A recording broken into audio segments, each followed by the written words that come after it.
Bismillahirrahmanirrahim. Alhamdulillahi rabbil alamin. Wassalatu wassalamu ala rasulillah wa ala alihi thahirina ajma'in.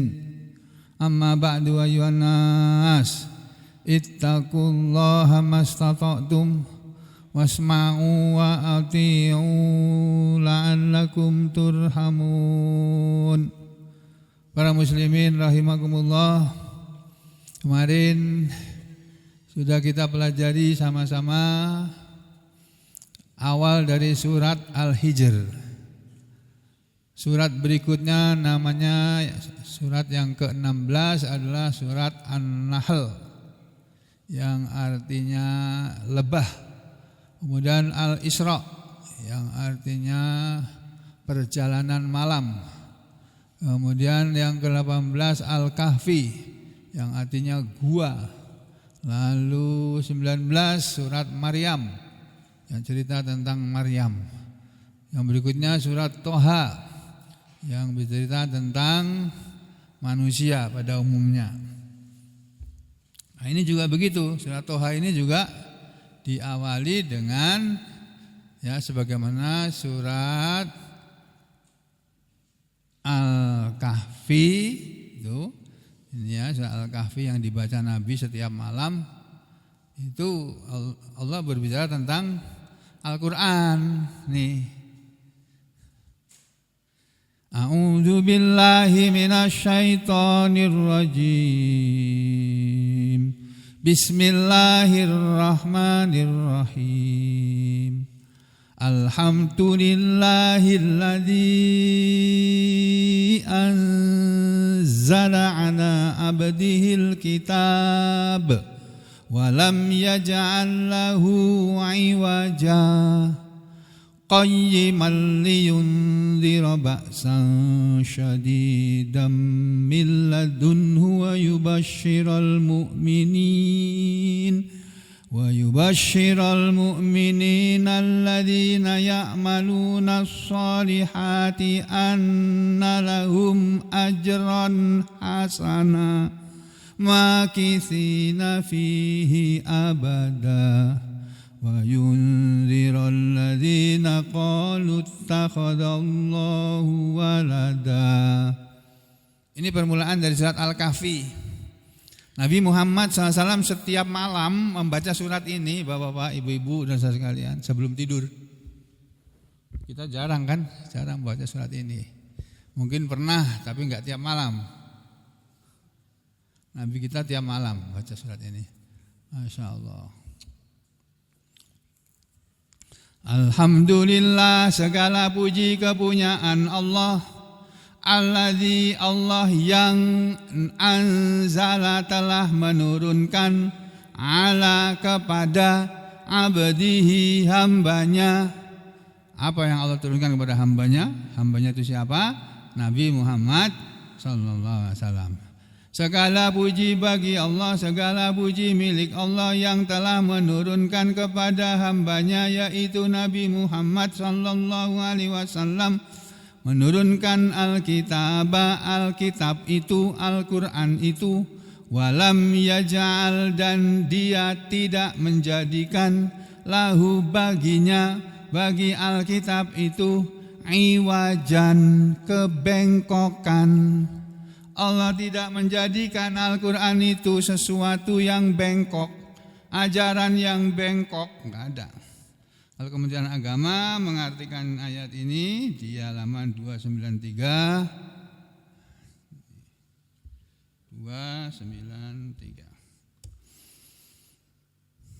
Nah, ini dia.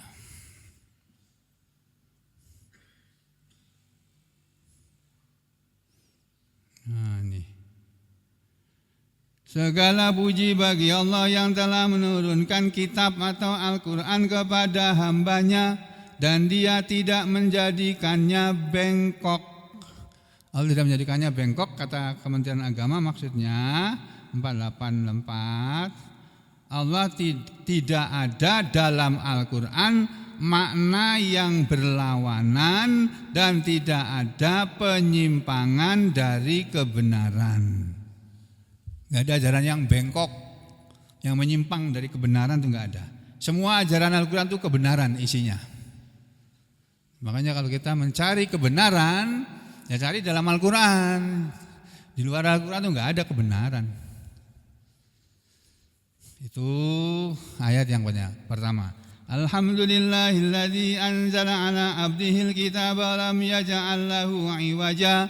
Kemudian qayyiman, dalam keadaan lurus.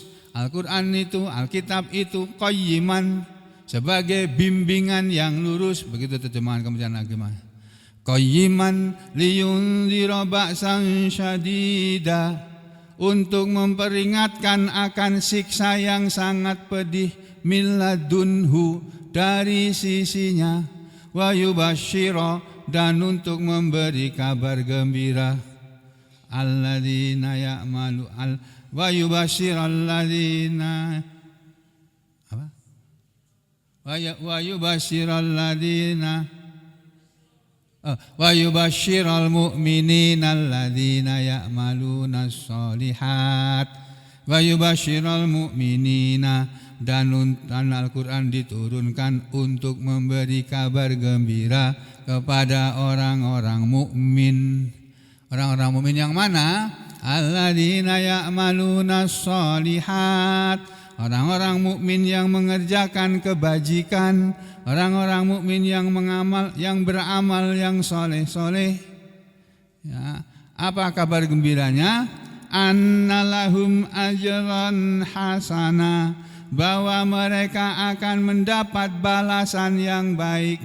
Anna, bahwasanya lahum, untuk mereka, ajron, balasan, ganjaran, hasanan, yang baik. Terus makitsina fihi abada, yang ketiga gitu kan. Makitsina, mereka kekal, mereka tinggal kekal, fiha, di dalamnya, di dalam surga maksudnya, abadan, abadi, untuk selama-lamanya. Jadi menurut awal surat Al-Kahfi, diturunkannya Al-Quran itu adalah untuk memberi kabar gembira kepada orang-orang yang beriman dan beramal soleh, ya. Artinya kita disuruh oleh Allah membaca Al-Quran ini, kemudian menjadikan Al-Quran sebagai pegangan, karena dalam Al-Quran itu tidak ada kebengkokan, tidak ada ajaran yang bengkok, tidak ada ajaran yang menyimpang. Dia ajarannya isinya itu qayyiman, ajarannya lurus, enggak ada bengkoknya. Terus diturunkan ke dunia ini Al-Quran itu liyundhira, untuk memberi peringatan, ba'san syadidan, berupa azab yang sangat pedih, min ladunhu, dari hadapan Allah, dari sisi Allah. Wa yubasyiral mu'minina alladzina ya'malunas sholihat, dan juga untuk memberi kabar gembira kepada orang-orang mukmin yang mengerjakan amal soleh. Annalahum ajran hasana, bahwa mereka akan mendapat balasan yang baik. Makitsina fihi abada, mereka kekal di dalamnya untuk selama-lamanya. Jadi kita akan masuk ke dalam surga dan tinggal selama-lamanya kalau kita hidup menjadi orang yang beriman, kemudian beramal soleh. Apa itu beramal soleh?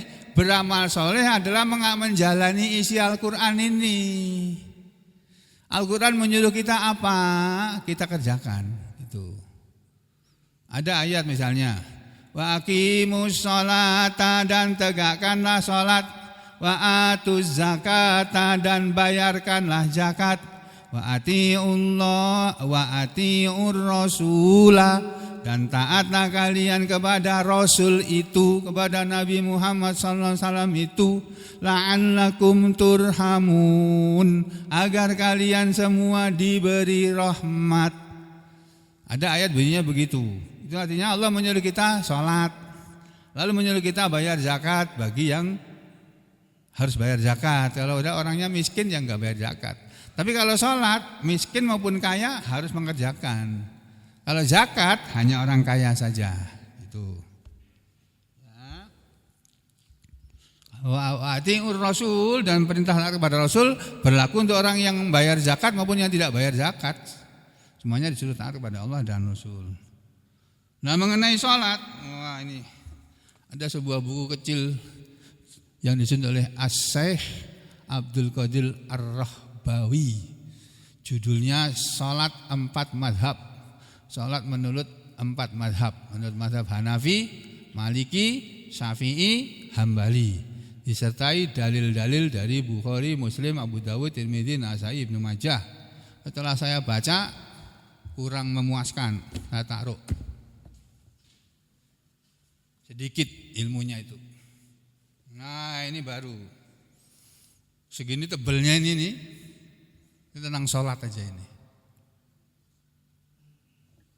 Ilmu fikih sholat yang disusun oleh orang Indonesia. Saya pernah lihat orangnya khutbah Jumat di sebuah masjid daerah Kuningan, Jakarta Selatan, di sekitar perumahan menteri-menteri negara. Di sebuah masjidnya bagus, megah. Dalam masjidnya di kompleks menteri-menteri. Ya baguslah masjidnya. Ini di sini isinya tentang sholat. Sebenarnya ada yang berbahasa Arab di sini, yaitu Al-Fiqhul Islami wa Adillatuha. Fikih Islam dan dalil-dalilnya yang disusun oleh Profesor Wahbah Az-Zuhaili. Tapi itu terlalu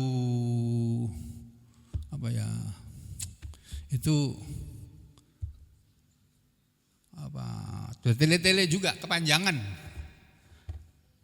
kurang to the point. Ini panjang tapi to the point. Yang satunya itu panjang tapi mubeng-mubeng. Capek bacanya. Simpulannya apa sih? Udah. Kan kita kalau baca pelajaran kan ingin yang to the point itu ya. Nah, di sini ada ini. Biar pada tahu saya bacakan aja karena di sini enggak ada filenya. Kecuali saya bisa nyari di situ PDF. Ini seri fikih kehidupan sholat, ada enggak? Fikih sholat, fikih kehidupan sholat, PDF-nya, tapi seri fikih kehidupan sholat. Saya belum pernah coba nyari. Kukira belum ada itu. Oh, ini masih dijual kok. Nanti kalau ada fikihnya enggak ada yang orang beli. Saya beli satu set 2 juta. 20 jilid ini kalau jajar-jajar segini nih. Ini kalau beli buku itu saya enggak eman, enggak sayang sama uang, asal berilmu, berguna. Ya, jadi di sini dibahas Bapak-bapak, Ibu, karena ada pertanyaan masuk ke tempat saya, apa betul Ustadz kalau sholat tarawih itu enggak baca doa iftitah, terus baca tasbihnya, rukuk dan sujudnya cuma 1 kali? Di sini nanti ada jawabannya. Ya, ini saya bacakan yang penting-penting ya, karena tidak ada di dalam laptop ini ya. Terpaksa saya bacakan aja yang perlu disampaikan, biar semuanya tahu tentang ilmu fikih sholat. Nah, saya mau baca dari mana tadi ini ya? Dari sini kayaknya.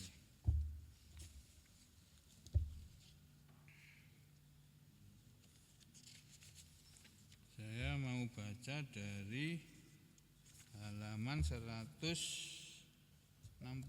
kalau nggak salah tadi. Nah ini 135. Langsung ke halaman 133.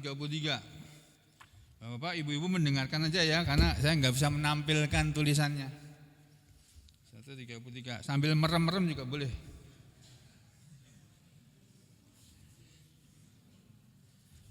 Asal mendengar. Merem mendengar kan bisa juga. Ini kan bisa tahu, merem kita tapi denger gitu loh. Bisa tahu? Bisa. Lebih bisa lagi tidur sekalian. Masya Allah. 133.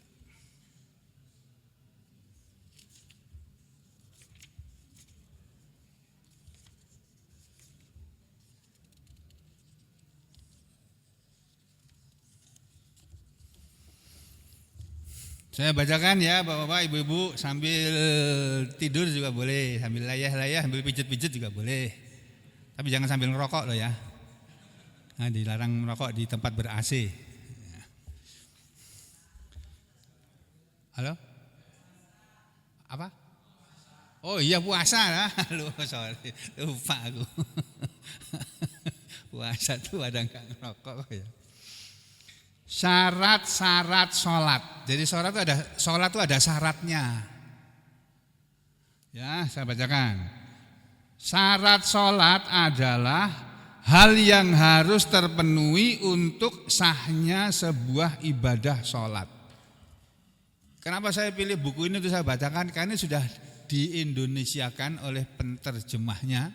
Dia orang Indonesia tapi ngerti bahasa Arab dan dia bisa menerjemahkannya dengan baik.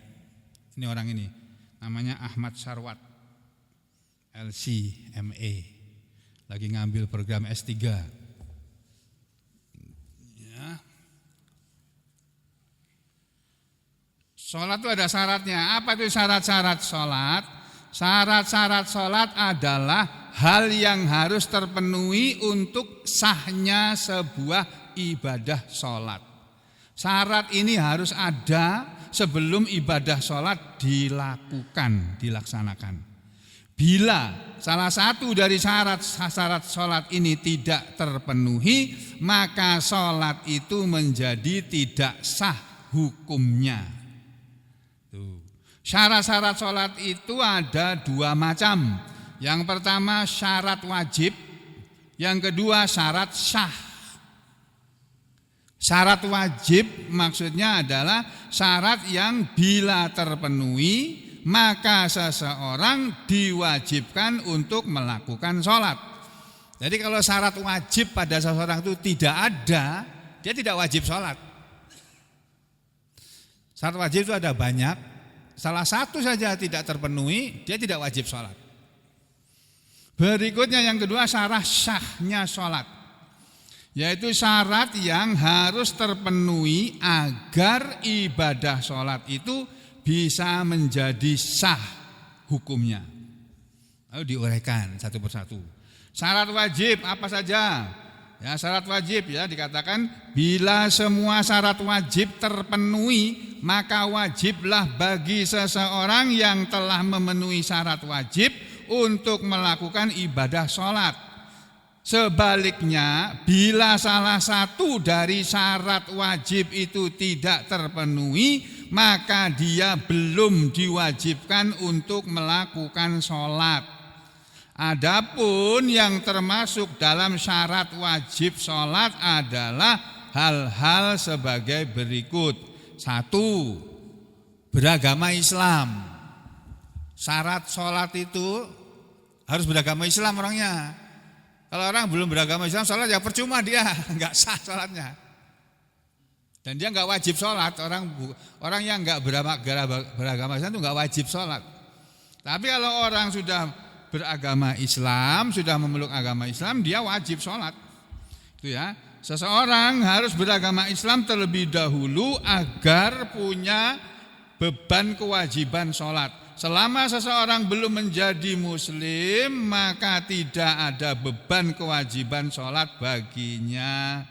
Tidak ada konsekuensi hukum ya buat non muslim bila tidak mengerjakan sholat di dunia ini. Artinya orang yang memang statusnya non muslim tidak berlaku atas dirinya hukuman di dunia ini bila dia meninggalkan sholat. Jadi nomor 1 syaratnya sholat adalah dia harus muslim, dia harus masuk Islam, dia harus beragama Islam. Ya, kemudian Berbeda dengan orang yang statusnya muslim tapi meninggalkan sholat. Ada enggak orang muslim meninggalkan sholat? Ada.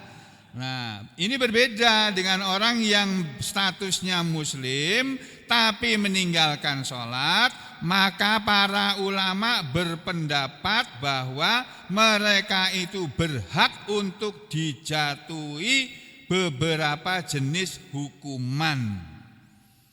Nah, itu bisa dijatuhi hukuman. Namun meski orang bukan muslim yang tidak mengerjakan sholat itu tidak dihukum di dunia, orang muslim, orang non muslim tidak sholat nggak boleh dihukum di dunia ini. Ya, nah, walaupun orang bukan muslim yang tidak mengerjakan sholat itu tidak dihukum di dunia ini, di akhirat nanti dia tetap akan disiksa dan dibakar di neraka. Kau percaya apa nggak percaya terserah. Ya. Jadi begitu. Sebab khitab dari Allah Subhanahu wa taala tentang perintah sholat ini berlaku untuk muslim dan non muslim. Hanya saja bila non muslim mengerjakan sholat, sholatnya tetap tidak sah kecuali setelah dia masuk Islam. Sedangkan seorang muslim bila tidak sholat, selain disiksa di akhirat, di dunia ini pun harus dijatuhi hukuman oleh pemerintahan muslim, pemerintahan Islam atau mahkamah syariah. Ya, itulah yang membedakan antara kewajiban sholat seorang muslim dengan non muslim. Namun bila ada seorang kafir yang masuk Islam, tidak ada kewajiban untuk mengqadha atau mengganti sholat yang selama ini ditinggalkannya. Jadi kalau orang masuk Islam sudah umur 50 tahun, baru masuk Islam, baru sholat. Lah 50 tahun yang lalu enggak sholat tuh enggak usah diqadha, enggak ada qadha itu seperti itu, enggak ada. Itu. Ya. Hal ini berdasarkan firman Allah, A'udzu billahi minasyaitonir rajim. Kullil ladzina kafaru iyantahu yughfar lahum ma qad salaf wa iyaudu faqad madat sunnatul awwalin. Oh, ada. Ini loh dalilnya bahwa orang kalau dia masuk Islamnya sudah tua, sudah umur 50 atau 60 tahun, 60 tahun enggak sholat tuh enggak usah diqadha. Ya sholatnya mulai umur 60 tahun itu. Ya, ini dalilnya di sini. Kullil ladzina kafaru. Ini ada dalilnya ini. Walah.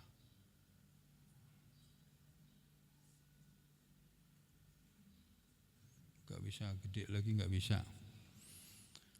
Kul katakanlah lil ladzina kafaru, kepada orang-orang kafir itu wahai Rasulullah, iyan tahu, jika mereka berhenti dari kafir, berhenti dari menjadi orang kafir, yughfar lahum ma qad salaf, akan diampuni untuk mereka apa saja yang telah lewat. Wa iyaudu, dan jika mereka kembali mengulangi menjadi kafir lagi sesudah beriman, faqad madat, maka sungguh telah berlalulah, telah lewatlah, telah berlalulah, berlakulah sunnatul awwalin, sunnah orang-orang terdahulu. Nah, ini ayat Qur'annya, hadisnya juga ada. Dan juga berdasarkan sabda Rasulullah SAW dalam hadisnya, an Amr bin As, dari sahabat Amr bin As radhiyallahu an, qala Amr bin As berkata, annan nabiyya, bahwasanya Nabi sallallahu alaihi wasallam qala, pernah bersabda, Nabi bersabda begini, al islamu yajubu ma qablahu. Oh, ini dalilnya. Al islamu, agama Islam itu yajubu, mendindingi, ya, menghapus, bisa juga dikatakan begitu, ma qablahu, dosa apa saja sebelumnya. Jadi kalau dulu orang menjalani semua dosa, sudah dosa syirik, dosa munafik, dosa zalim, dosa fasik, pokoknya enggak karu-karuan udah hidupnya. terus dia masuk Islam, semua dosa yang dilakukan sebelum Islam itu dihapus semuanya oleh Allah. Tuh, ini hadis Nabi yang dibawakan dari Imam Ahmad, Tabrani dan Al-Baihaqi. Itu tadi syarat yang pertama ya. Kemudian syarat yang kedua, baligh. Orang baru wajib sholat kalau sudah baligh. Baligh itu bahasa Arab. Baligh itu artinya sudah dewasa. Seorang anak kecil yang belum mengalami baligh tidak wajib sholat. Jadi anak kecil tidak wajib sholat. Tapi ya jangan kita biarin gak sholat, kita didik, kita ajari dari kecil supaya membiasakan diri sholat. Walaupun sholat belum wajib buat mereka. Anak-anak kecil kita tuh yang kecil-kecil, yang suka lari-lari di depan itu mereka belum wajib sholat, tapi kita ajari untuk sholat, kita didik. Ya. Walaupun mereka tidak wajib sholat. Yang wajib itu kalau sudah baligh, sudah dewasa. Dewasa dalam Islam itu sudah umur 15 tahun atau lebih, itu baligh namanya. Ini beda di sini nih. Ini ada keterangan ya. Namun sebaliknya bila ada seorang muslim murtad dari agama Islam lalu masuk Islam lagi ya ke dalam agama Islam, maka sholat yang pernah ditinggalkannya wajib digantinya dengan qadha. Jadi ada orang nih, dulu dia bukan muslim, kemudian dia masuk Islam. Dengan masuk Islam, maka dia mulai melakukan sholat. Ya, semua masa lalunya, umurnya yang sudah dilewati berapa puluh tahun pun umurnya, tidak sholat itu tidak ada dosanya, nggak ada dosanya. Kemudian suatu ketika dia balik lagi kafir, murtad, keluar lagi dari Islam. Itu banyak di kalangan artis kayak begitu tuh. Ya, masuk Islam, terus keluar lagi dari Islam. Tadinya pakai jilbab, lepas lagi jilbabnya, nggak sholat lagi, merasa nggak cocok dengan Islam. Ya udah, sejak dia murtad keluar dari Islam, ya, lalu suatu ketika dia sadar lagi, masuk Islam lagi, misalnya. Nah, ketika dia masuk Islam lagi setelah murtad, setelah keluar dari Islam, dia wajib mengqadha sholatnya. Berapa tahun dia tidak sholat? Tuh, menurut ilmu fikihnya begitu, Pak. Hal ini dimaksudkan sebagai hukuman untuknya dan juga karena kekufurannya yang hanya sesaat itu tidaklah menggugurkan kewajibannya kepada Allah. Persis ya, persis.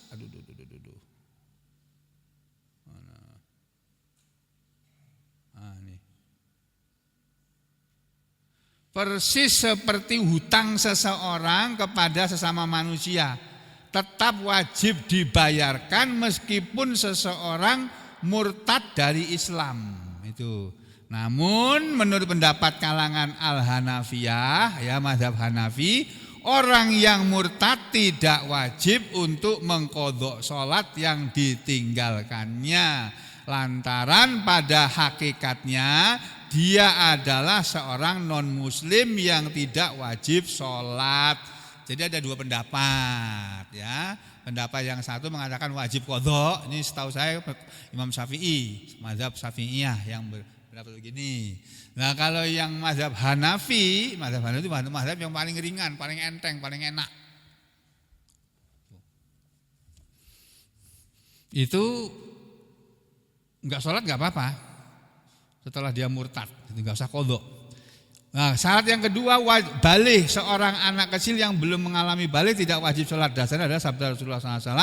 Nah ini, Ana Aisyah dari Aisyah radhiyallahu anha, anin nabiyyi dari Nabi sallallahu alaihi wasallam, qala Nabi bersabda, rufi'al qalamu an salasah.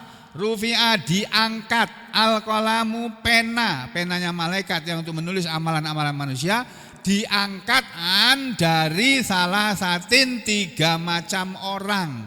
Ada 3 macam orang yang ketika dia berbuat sesuatu oleh malaikat perbuatannya itu tidak ditulis. Siapa ketiga orang itu? Anin naimi hatta yastaiqadha. Yang pertama anin naimi, dari orang yang tidur, hatta yastaiqadha, sampai dia bangun. Jadi ketika orang tidur ini mulai dari duhur, tidur sampai maghrib, adzan maghrib, Pak. Enggak sholat asar dia. Itu malaikat ngangkat penanya. Sampai dia bangun baru ingat, aku belum sholat asar ini. Ya sudah, terus qadha sholat asar. Kalau ulama ada dua pendapat, sholat asar dulu baru sholat maghrib. Ada yang berpendapat kalau Imam Syafi'i maghrib dulu, karena sudah masuk waktu maghrib kok. Baru habis itu qadha asar yang tadi belum kamu kerjakan waktu kamu ketiduran itu. Kamu sholat 4 rakaat, sholat asar niatnya. Gitu. Hadis ini ya diangkat pena dari penanya malaikat dari 3 orang. Yang pertama dari orang yang tidur sampai dia bangun. Yang kedua wa ani sohiri, dan dari anak kecil hatta yakburo, sampai dia besar. Wa anil majnun, dan dari orang yang gila hatta yakila, sampai dia sadar. Jadi orang gila itu enggak bisa dihukumi, enggak bisa dihukum itu. Makanya dalam peraturan perundang-undangan hukum negatif ini, hukum negara ini loh, namanya hukum negatif kan. Kalau hukum positif Al-Quran ini hukum positif, kalau yang lainnya Al-Quran itu hukum negatif semua itu. Ya. Jadi kalau orang gila itu tidak, apapun yang dilakukan oleh orang gila itu malaikat tidak nulis, orang gila kok dia. Hatta yakila, sampai dia sadar, au yafiqo, ya sadar, pulih dari gilanya. Ini terjemahannya. Dari Ali radhiyallahu an, dari Aisyah kok dari Ali, ini terjemahannya beda ini. Dari Aisyah radhiyallahu an, ya, pena telah diangkat dari 3 orang, dari seorang yang tidur hingga terjaga, dari seorang yang kecil hingga dia mimpi hingga dia dewasa, dan dari seorang yang gila hingga dia waras. Hadis riwayat Ahmad, Abu Dawud dan Al-Hakim. Pada anak laki-laki balik ditandai dengan telah keluarnya air mani ketika tidur. Sedangkan pada anak perempuan balik atau usia balik atau dewasa ditandai dengan telah keluarnya darah haid minimal di usia 9 tahun menurut hitungan tahun Komariah. Nah, itu ya. Meskipun seorang anak kecil belum balik, namun orang tua mereka tetap dianjurkan untuk memerintahkan sholat ketika anak-anak itu berusia 7 tahun. Dan boleh dipukul anak itu bila masih belum mau mengerjakannya setelah berusia 10 tahun. Ya, jadi anak-anak kecil yang belum 15 tahun itu tidak wajib sholat, tapi mulai umur 7 tahun harus diajari sholat. Dan umur 10 tahun dia harus dihukum kalau tidak sholat dengan dipukul pakai sapu lidi. Jangan pakai rotan, sakit. Ya. Dalilnya mana? Dalilnya adalah hadis berikut. Ini dalilnya, Pak. Semua itu ada dalilnya. An Amr bin Shu'aib bin Abihi an jaddihi qala Rasulullah sallallahu alaihi wasallam. Rasulullah sallallahu alaihi wasallam bersabda, muru sibyanakum bis sholati li sab'i sinin. Muru, perintahkanlah sibyanakum, anak-anak kalian, bis sholati, untuk sholat, li sab'i sinin, karena sudah berusia 7 tahun. Sudah usia 7 tahun disuruh sholat, ayo sholat, nah sholat gitu. Ayo kamu sholat subuh sudah belum? Ayo sholat, ditungguin sama orang tuanya. Udah maghrib belum? Udah isya belum? Ditungguin. Tuh. Kalau sudah usia 7 tahun. Wadribuhum alaiha, dan pukullah mereka kalau perlu, alaiha, untuk sholat itu tadi, untuk melakukan sholat. Li asyri sinin, ketika di saat usianya sudah 10 tahun. Lalu Nabi mengatakan wa farriqu bainahum, dan pisahkanlah anak-anak kalian di antara mereka, anak-anak kalian yang laki dengan yang perempuan, fil madhaji'i, di tempat-tempat tidur. Anak laki-laki dan anak-anak perempuan kalau sudah umur 10 tahun tidak boleh tidur satu ranjang. Itu aturan dari Rasulullah sallallahu alaihi wasallam. Nah, ini Perintah ini bukan untuk anak melainkan untuk orang tua. Yakni mereka diwajibkan untuk memerintahkan anaknya salat pada usia 7 tahun sebagaimana firman Allah tadi ya. Kemudian firman Allah subhanallah ini wa'mur ahlaka bis-sholati wastabir 'alaiha la nas'aluka rizqan nahnu narzuquka wal 'aqibatu littaqwa. Ada ayat begitu dalam surat Toha ini. Wa'mur ahlaka dan perintahkanlah wahai Muhammad kepada keluargamu bis-sholati untuk salat wastabir 'alaiha dan perintahkanlah bersabar untuk salat. La nas'aluka rizqa, kami Allah tidak meminta kepada kamu rezeki, kami tidak meminta makanan. Allah tidak minta makanan, tidak minta balasan, tidak minta rezeki dari manusia. Nahnu narzukuka, kamilah yang memberi rezeki kamu. Wal aqibatu littaqwa, dan akhir segala urusan yang baik itu hanya untuk orang-orang yang bertakwa. Akibat itu adalah bagi orang yang bertakwa. Jadi syarat yang pertama dia harus muslim, syarat yang ketiga dia harus baligh, syarat yang ketiga syarat pertama dia harus beragama Islam, itu syarat salat ya. Syarat yang kedua dia harus baligh, syarat yang ketiga harus berakal. Kalau orang enggak berakal enggak wajib salat. Leman tuh enggak wajib salat itu. Tapi dia salat. Walaupun lihat sana kemari gitu, Anda wajib kok, ya biarin aja. Orang yang tidak waras seperti gila atau punya sakit ayan dan berpenyakit saraf tidak wajib mengerjakan sholat, sebab orang yang demikian tidak sadar diri dan tidak mampu berpikir, maka tidak ada beban kewajiban beribadah atas dirinya. Kewajiban sholat hanya ada pada saat mereka sadar dan waras, di mana terkadang memang seseorang tidak selamanya gila atau hilang akal. Namun begitu ketidaksadaran atas dirinya datang, maka dia tidak wajib mengerjakan sholat. Saya banyak punya pasien seperti ini, Pak. Ya. Padahal itu sebenarnya bukan bidang saya, itu bidang dokter spesialis jiwa. Di sini ada dokter spesialis jiwa 2 orang. Dulu yang satu sudah mengundurkan diri, keluar dari pegawai negeri, pulang ke Jombang sana, nggak betah di Sampit, gajinya nggak keluar pergi. Tinggal 1 orang itu aja terpaksa dia mau pergi juga dia. Nah itu spesialis jiwa. Tapi banyak datang ke tempatku orang kayak gitu, Pak, Bu, Mbak, Mas. Ini jangan ke saya, itu ke dokter itu loh, di belakang rumah sakit itu loh, ke sana, sampai itu berobatnya di sana. Sudah dok, sudah ke sana. Kada serasi, bala jawabnya begitu. Kada serasi katanya itu. Nah sudah, obati alhamdulillah. Asal minum obat saya teratur dengan izin Allah sembuh. Yang tadinya kacau ngomongnya nggak karu-karuan, datang lagi pasti sudah sehat. Tanya nyambung. Ya, banyak saya punya pasien kayak gitu. Alhamdulillah. Saya pakai resepnya Profesor Suyono. Profesor Suyono itu bapaknya Roy Suryo. Roy Suryo tahu ya? Nah, bapaknya beliau itu Profesor Suyono, ahli kesehatan jiwa terkenal di Jogja. Sekarang sudah wafat. Menurut jumhur ulama, orang yang sempat untuk beberapa saat hilang kewarasannya, begitu sudah kembali ingatannya, tidak wajib mengqadha salat. Namun hal itu berbeda dengan pendapat kalangan Al-Hanafiyah yang justru mewajibkannya untuk mengqadha salat. Nah ini Hanafiyah ini bolak-balik. Ya. Makanya ini mazhab yang paling paling nyentrik lah namanya.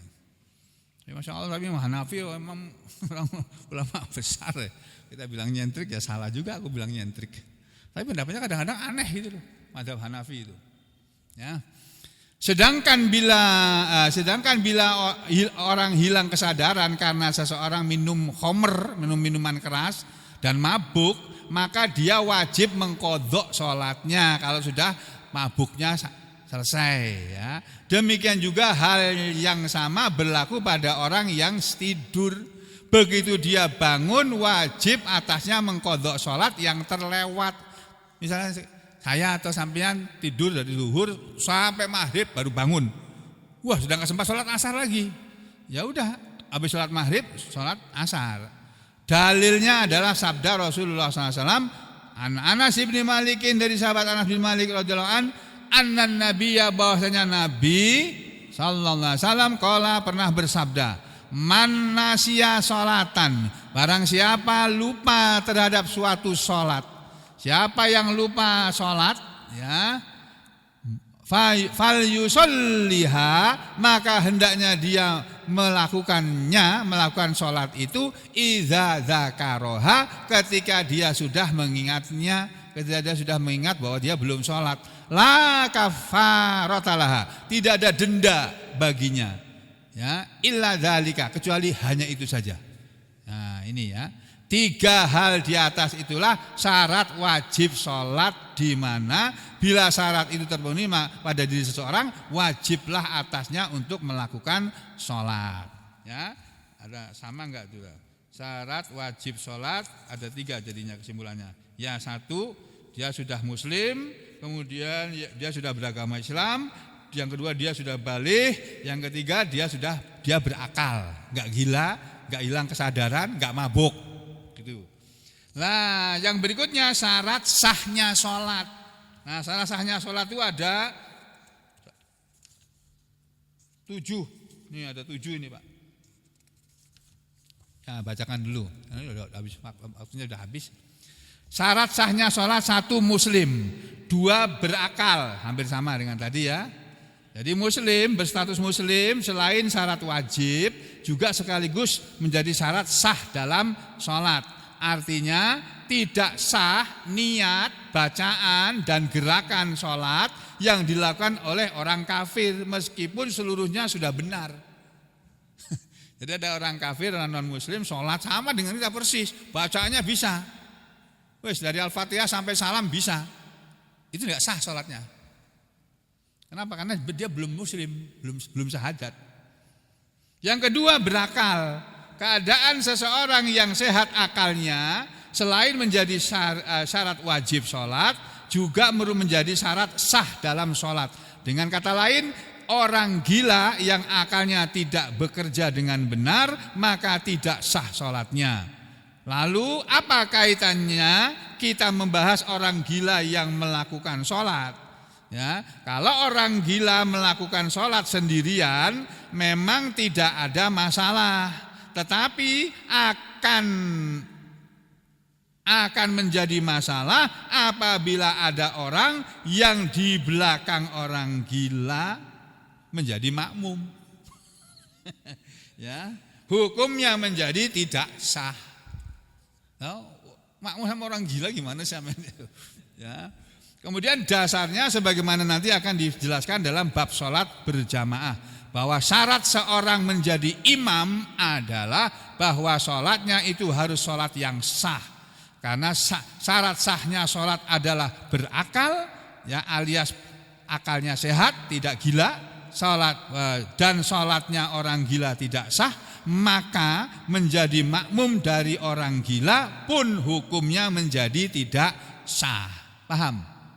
Nah, yang ketiga, syarat-syaratnya sholat adalah sudah tahu waktu sholat sudah masuk. Waktu sholat sudah masuk. Kalau sholat belum masuk waktunya sampai sholat, nggak sah sholatnya, nanti harus diulangi lagi. Kamu sholat apa? Sholat duhur. Belum duhur, masih jam 11 kok sholat duhur. Lah, tadi aku dengar adzan tuh, adzannya handphonenya orang itu. Jadi kamu nanti sholat lagi, diulangi itu. Ya, sudah waktu masuk sholat. Yang keempat, suci dari haid. Suci dari najis, ya, baik najis badan, najis pada pakaian maupun najis pada tempat. Yang kelima, suci dari haid, dari hadas kecil dan hadas besar. Yang keenam, menutup aurat. Yang ketujuh, menghadap kiblat. Penjelasannya panjang lebar. Kita sampai sini dulu. Pertanyaan tadi belum terjawab. Saya jawab secara ringkas saja ya. Ada yang bertanya, Ustadz, apa betul sholat tarawih itu nggak usah pakai doa iftitah. Dan baca sujudnya cuma 1 kali. Betul, ada ulama yang berbuat begitu. Jadi sholat yang sempurna ya, pakai doa iftitah. Tapi tidak baca doa iftitah itu tidak apa-apa, karena bacaan doa iftitah itu sunnah hukumnya. Sunat kalau orang sini bilang. Ya, sesuatu yang sunat kalau dikerjakan dapat pahala, kalau ditinggalkan tidak berdosa. Jadi habis Allahu Akbar langsung alhamdulillahirabbil alamin arrahmanir rahim maliki yaumiddin iyyaka na'budu wa iyyaka nasta'in. Terus Allahu Akbar subhanakallahumma rabbana wa bihamdika allahumma ighfirli, 1 kali aja boleh. Terus kalau subhana rabbiyal azim ya 3 kali yang boleh. Subhana rabbiyal azim, subhana rabbiyal azim, subhana rabbiyal azim.